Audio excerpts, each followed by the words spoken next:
Good morning, students. Hello and welcome to Avyan IES Academy.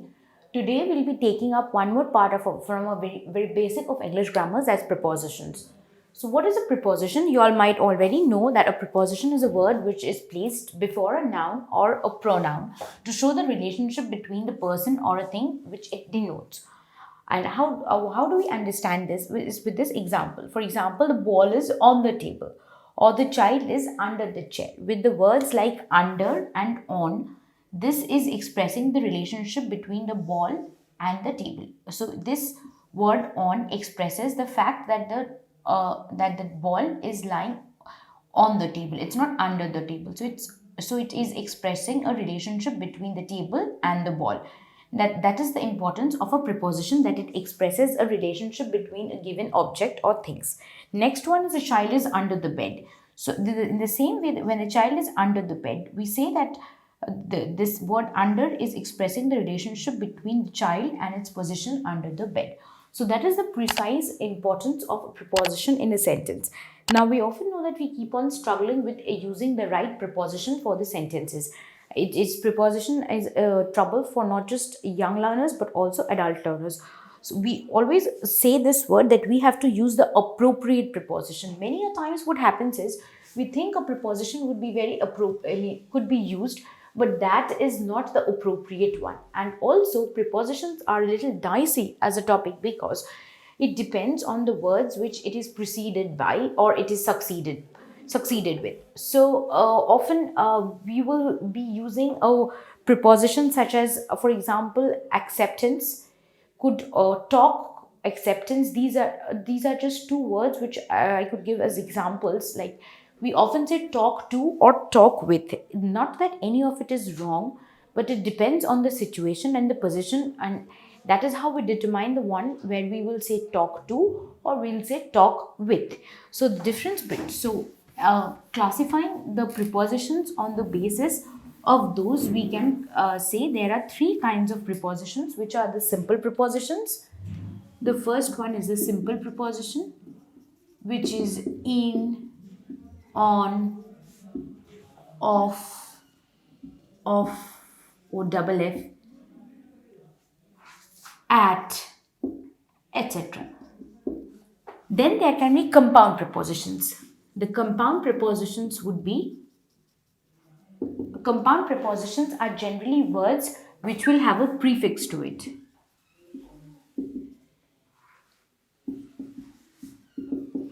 Such as under, that's like a two-syllable word, beneath, above, underneath.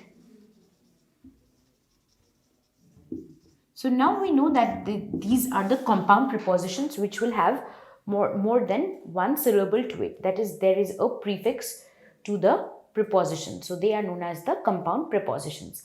The third kind of preposition that comes are the phrasal prepositions, which are the ones which are the most which needs most practice, because they need to be appropriate according to the phrase in which we are using them, and they are the phrasal prepositions. The phrasal prepositions, for example, could be, that's the phrase prepositions are in accordance with respect to,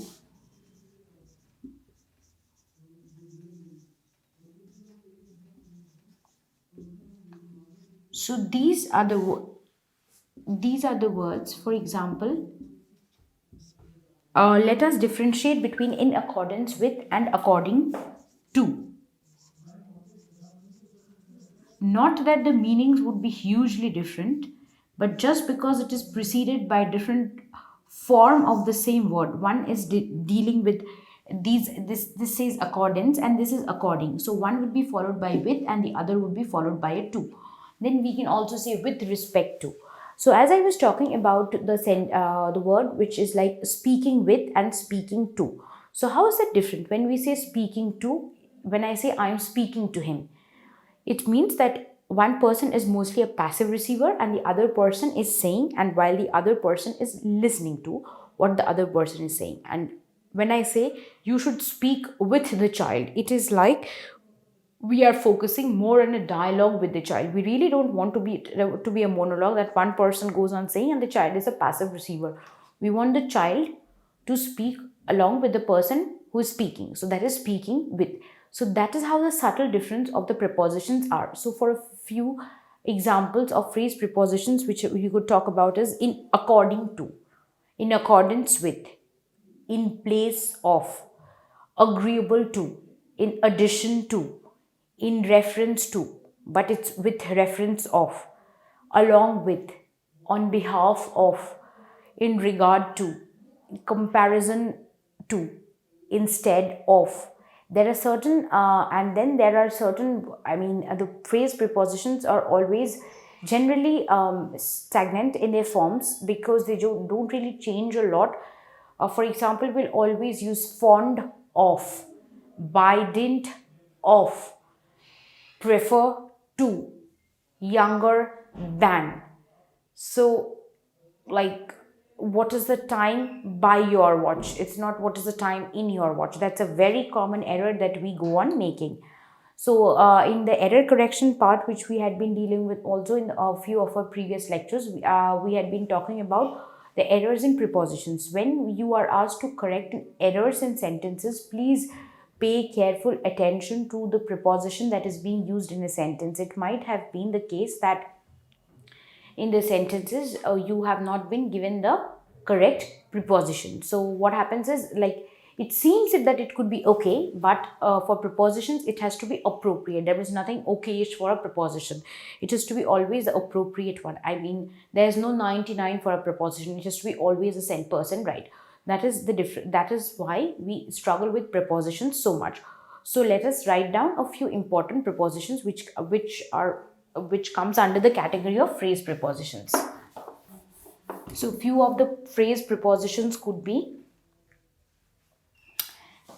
by way of, in addition to,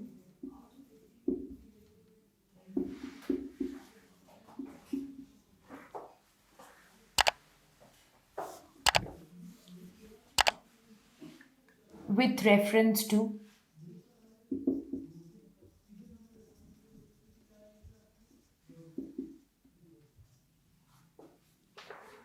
by dint of.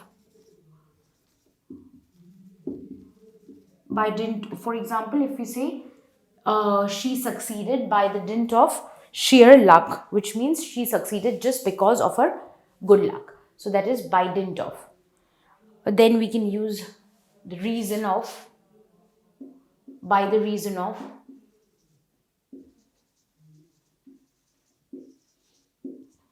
fond of, prefer to,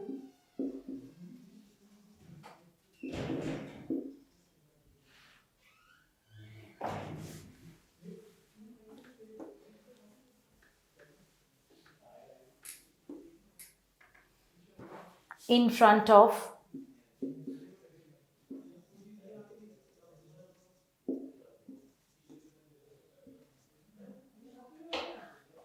with a view to.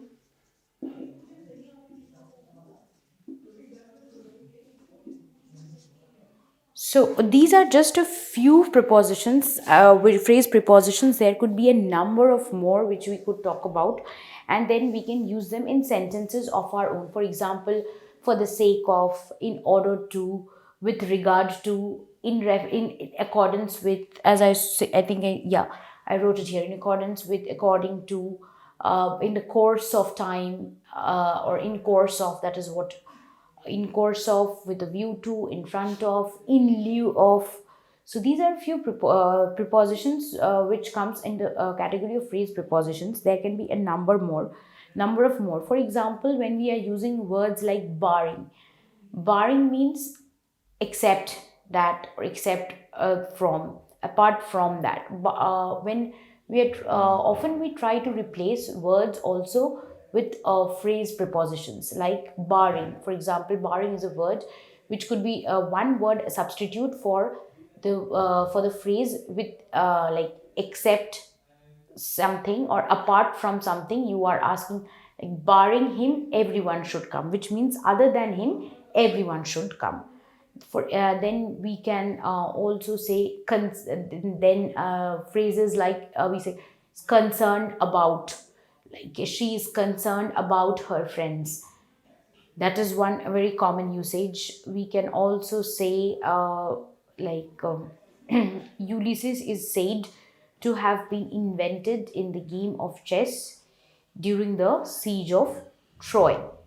So it's like during the siege of. So these are a few, just like the prepositions we have to realize are inexhaustible sources. Like you, I mean, just as words get added and the dictionary gets magnified, so does our list of prepositions, and they have to be always appropriate. There are a few things which for example, in and at. When a very common mistake which people make is like she lives, whether she lives in this place or she lives at this place. So the easiest way of understanding is when we are talking about a larger place, it is usually preceded by in. But if we are talking about a smaller place, it is preceded by at. For example, she lives in block A. For example, she lives at block A in Delhi. So it would be like the block A is a smaller place which is identifiable within Delhi. So it is preceded by at, and in would be, since because it's coming with it's a larger place. Like block A is identified within Delhi. So it's in Delhi at block A. However, if there's only one place, like we can just say she lives in Delhi. But if you want to make it more specific, in this street, that street, there, here, then all those would be preceded by at, and at the end will be followed by in Delhi. So however, there is also like, as we know that there are a number of words which can be used, like all words could probably be used in different parts of speech. So there a common confusion that keeps on happening is between the adverb and the preposition. So now we'll look at how we can differentiate between the adverbs and the prepositions.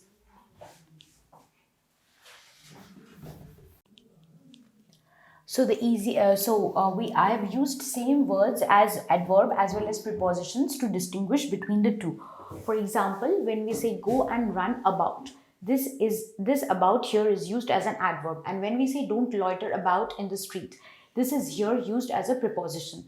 The common basic difference between how to use a word between an adverb and preposition is when the word is governing a noun or a pronoun, it will be a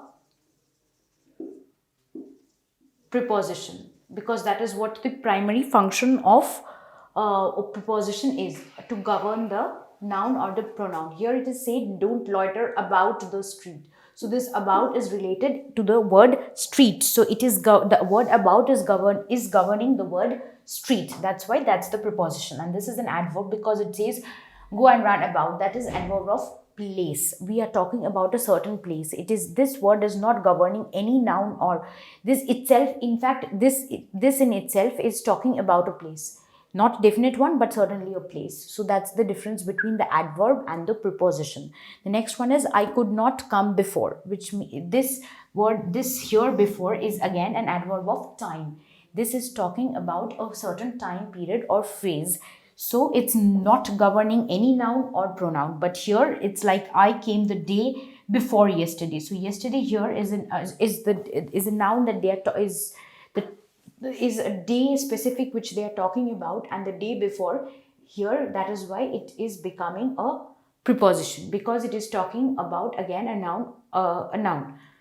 In the next sentence, take this parcel over to the post office. Here the word over is used as an adverb because, and the same reason, it's talking about, it isn't governing any of the noun or the pronoun of this in this sentence. However, when we say that she lives over there, or he ruled over a vast kingdom, or he ruled over a vast empire, we are talking about the place. We are talking about the noun or the pronoun, and that's why they are being judged as prepositions. So the simple rule about defining whether we are using a word as a preposition or an adverb is we have to first find out whether they are governing a noun or a pronoun or they are not. If they're governing it, then it will be a preposition. If not, it would be an adverb. So now let us try and do a few prepositions. I would give you a few sentences, and like you all can try doing it by your own, and then you all can write down in the comment section to let us know about the answers. For example, oh God, keep me dash sin. It is 10 dash my watch.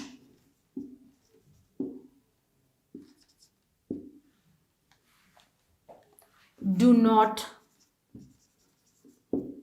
cry dash spilt milk.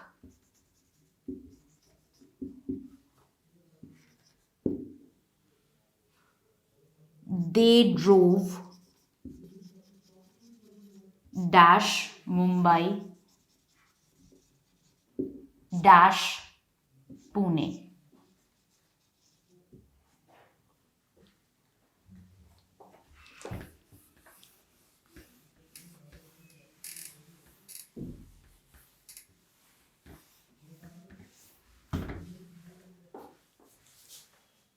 There is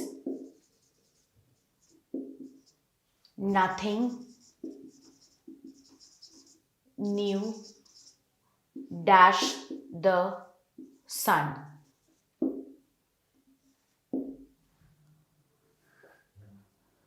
God is good dash me. This is a matter dash little importance. So here are a few sentences which these would mostly be done with the use of simple prepositions. So you can just try and work on these sentences. Oh God, keep me dash sin. It is 10 dash my watch. Number 3, do not cry dash spilt milk. Number 4, they drove dash Mumbai to Pune. Number 5, there's nothing new dash the sun. Number 6, God is good dash me. Number 7, this is a matter dash little important. So all these sentences would be filled up by simple prepositions. So you all can try working on these exercises, and do let us know about the answers in the comment section below. So that's all for today. Thank you and have a great day.